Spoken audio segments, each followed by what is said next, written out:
Okay, we're going to try this again. I tried it on the computer and it wasn't going through, so I changed to my phone. So I'm going to go in and see if it's showing that I'm on live now. Maybe, maybe, maybe. Let's see.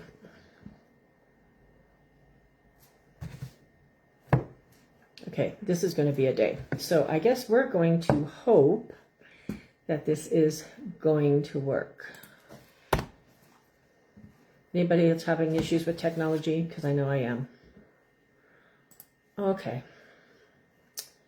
Let's go back in. So let me go send everybody an invite. There we go. Now I'm there. Now I'm there.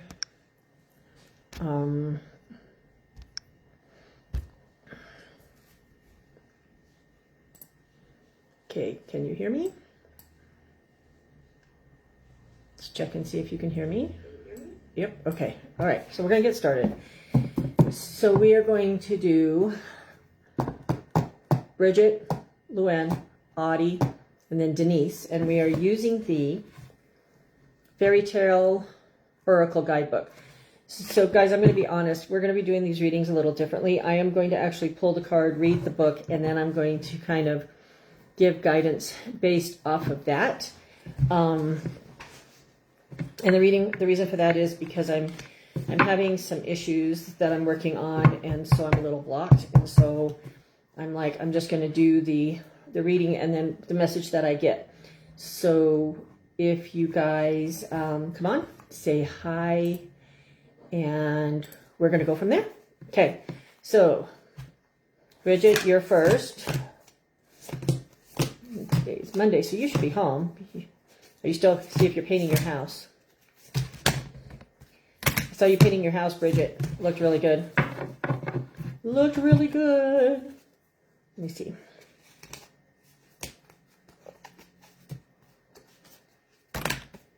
Okay, so you got sacrifice.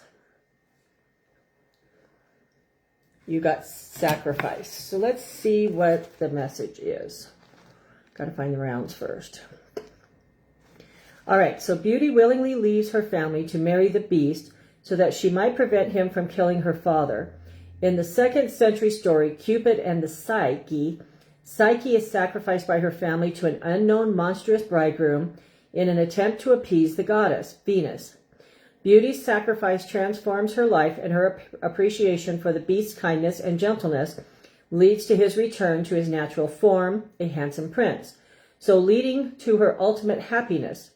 Psyche is rescued by Zephyrus, the west wind, and after a long journey on the road of trials, ultimately marries Cupid and herself becomes divine. Such joys are hard won, though, because until Psyche and Beauty surrender their attachment to their previous lives and give themselves over to the unknown, they cannot achieve the happy ending that's waiting for them along the road ahead. I'm going to read that again, Bridget. Such joys are hard won, though, because until Psyche and Beauty surrender their attachment to their previous lives and give themselves over to the unknown, they cannot achieve the happy ending that's waiting for them along the road ahead. In most fairy tales, something old and comfortable must be sacrificed to make room for growth and the transformed life. But there's no guarantees, and the outcome of the story will always be uncertain at the beginning. Nevertheless, the heroine must be willing to risk everything for the ending that she longs for. So the question's for you. What thing that you hold dear will you have to sacrifice or leave behind in order to move on through your life? And Bridget, I'm going through this right now too. And yeah, the message for you is just let it go. Let the old out. Let it go. Just cut it, release it. Let it go, because it no longer serves you. And if whatever relationship we're talking about is meant to be, it'll come back in a different way. But you actually have to cut out the clutter. You have to cut out the old and just release everything and trust that it's all going to work out. That it's all going to trust. You're going to have to trust that it works out the way you're supposed to. And you need to be listening to your intuition along the way. So that is yours. And I resonate with that today, Bridget. So that was kind of a message for me too, because I resonate with that too. Okay, now we've got Luann. We've got Luann. I really do like these cards though. I actually have the I'm actually got it on my computer so I can see if anybody writes comments, because I don't normally get them on my phone. Which kind of sucks, but you know, whatever.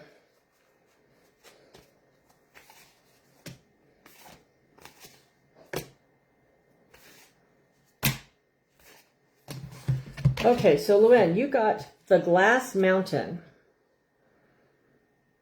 The Glass Mountain. And this is interesting. So this one's a square. So let's look at the difference between the 4 different ones. So if you look at the card, I'm using my middle finger, but see how that's got a square? The last one was round, so there's 4 different shapes. So a square is places, a round is tasks, an octagon, like an octagon is guides, and then a diamond, not a triangle, a diamond would be tools. So square 2. All right, the Glass Mountain. In a fairy tale, the glittering glass mountain represents everything that's beautiful but utterly unattainable. It's too big to walk around, and yet it's also impossible to scale. We simply can't get any traction. But everything we need is on the other side of it. Everything we're yearning for. The glass mountain represents all that stands in the way of our heart's desire. It symbolizes all the things we know that we must have, and all the things we can't yet begin to imagine we might have. Of all the things we've lost, allowed carelessly to slip away from us. Lost loves, lost treasures, lost parts of ourselves carried away by the monsters we didn't see coming. In The Black Bull of Norroway, a beautiful old Scottish tale, the heroine must apprentice herself for 7 years to a blacksmith so that he'll make her the studded shoes that will enable her to finally scale a glass mountain and find her lost husband. This card then reminds us that although we'll always meet obstacles during our journey, there will also be ways, often unexpected, to surmount them. So your questions: what's the nature of the glass mountain that stands in your way, and how will you scale it? So, Bridget, what is it that you're looking at right now that would be considered a glass mountain? And what is the best way for you to get over it, scale it? And whatever it is, it's attainable. You just have to believe that it's attainable. So what do you need to do to get the glass shoes? What is it that get over the glass mountain? What is it that you need to do?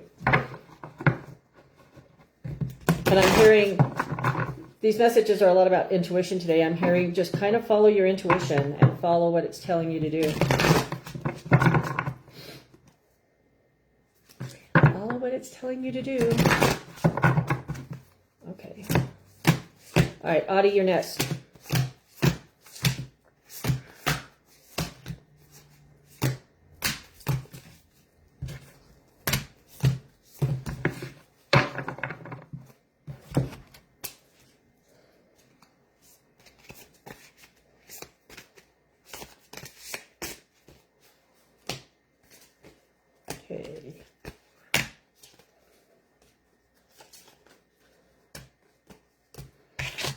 Okay, Audie, you got shape-shifting. This is an interesting one. This is a round one, so it's a... what is it? I don't think it's a place. What is it?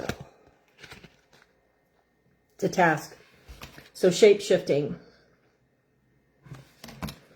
Round 6. Okay. Fairy tales continually remind us that there's more to life than on this beautiful animate earth than we can ever possibly understand, caught up as we are in the confines of a purely human existence.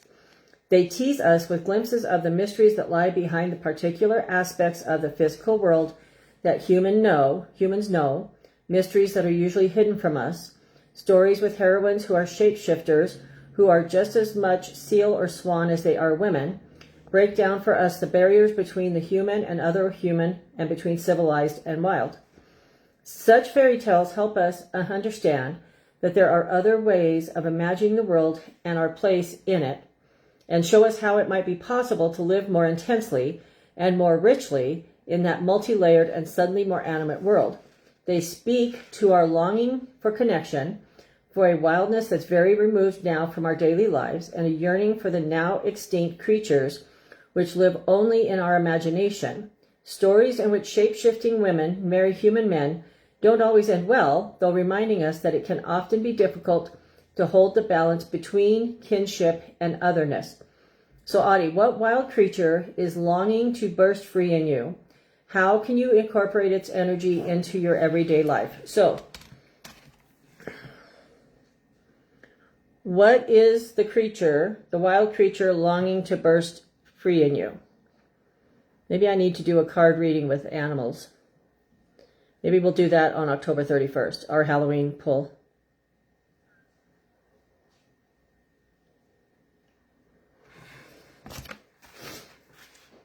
What is it? So if what you're trying to deal with were an animal, what would it be? That's the question. If what you're dealing with was to be an animal that was wild, wanting to be released, what would it be? And it does not have to be in this existence. So it could be a unicorn, it could be a dragon, it could be, whatever. Whatever the wild beast is. Denise, you're next. So what is it that's trying to break free? Good question. Okay.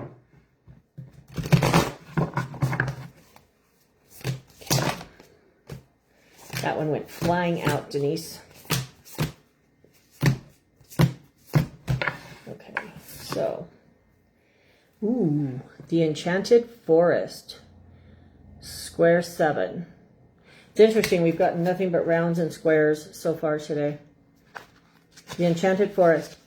In Northern European folk traditions, forests are shadowy, dangerous places, thick with dark conifers, tall and tightly packed together.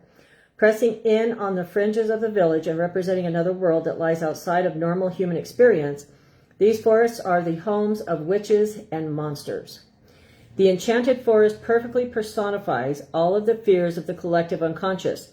It's a liminal place in which the heroine is caught between life behind her and life to come.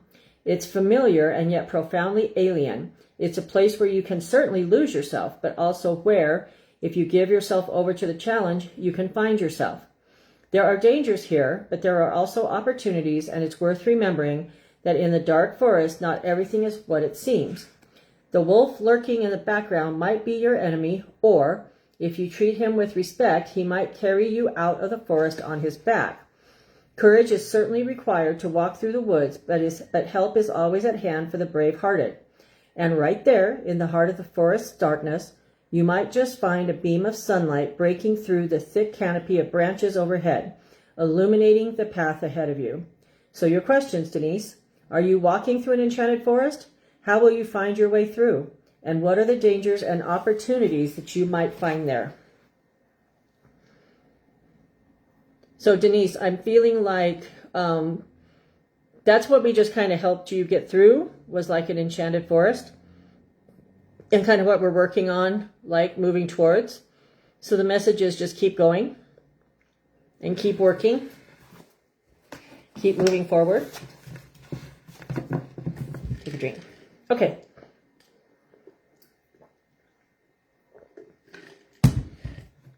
I have what they call a detox water, so it's got blueberries and cucumbers in it until it blocks the straw that I'm sucking out of. Okay. Let's do a collective pull. I did a card for me earlier that was spot on, so let's see what we get. And the first one that I pulled for Bridget kind of resonated with me too. So it just is what it is.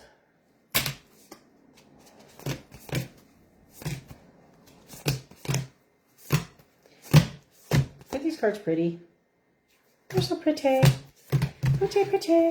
So I will be back on Friday at noon. Thought there were 2 cards there. It's only one. Okay, that's it.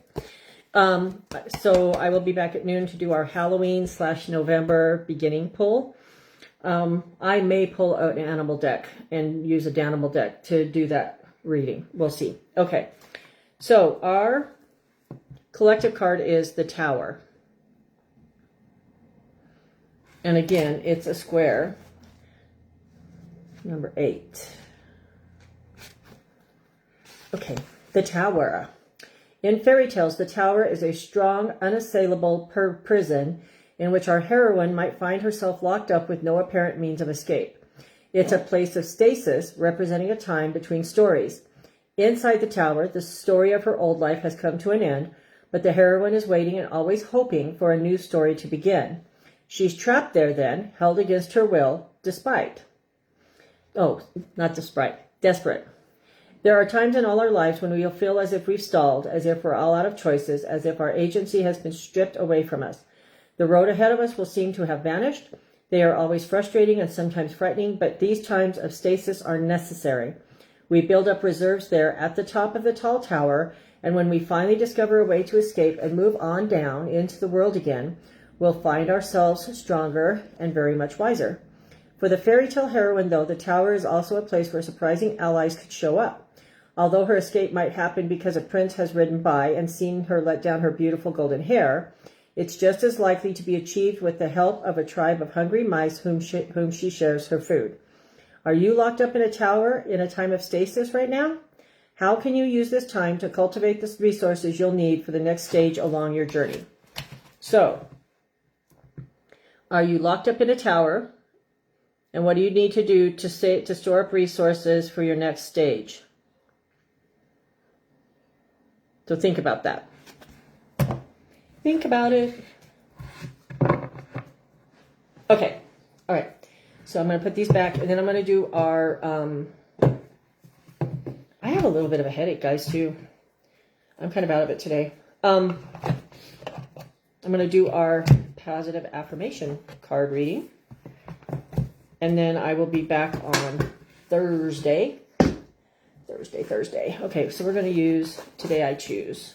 So I'm going to do the Today I Choose deck. I actually really like this deck. Okay, so today you choose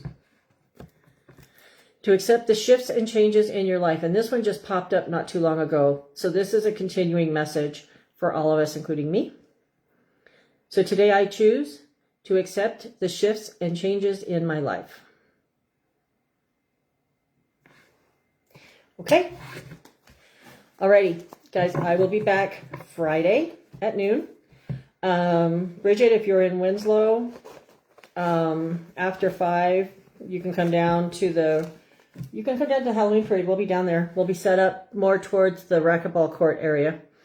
Otherwise, I'll see you guys Friday. Thanks for joining me. Thanks for being part of my program. And I'll talk to you later. Bye.